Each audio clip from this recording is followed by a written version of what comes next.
Ayan, magpapakain tayo ng doggy. Pakainin natin yung mga aso, guys. Meron kaming kalamansi dito. Nalagay ko lang muna dito. Tapos, gagamitin ko ito. Pakainin kasi namin yung mga aso.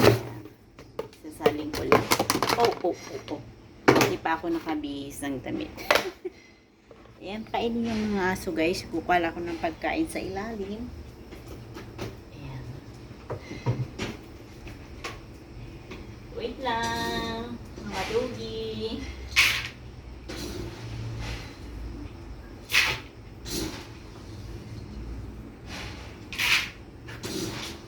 Wait lang doggy.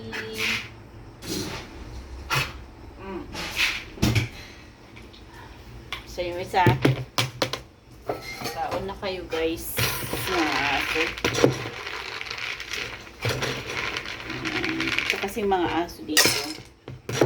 Mabisyo minsan, ayaw ng puro dog food lang. Ang gusto din ng iba, ang gusto nila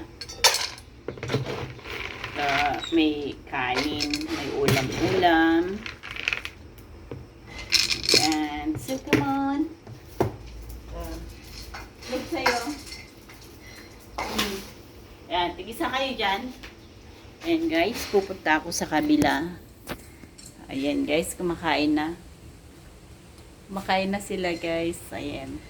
Nandito ko sa kabilang bahay. Ayan, medyo maluwang-luwang dito guys. Ayan.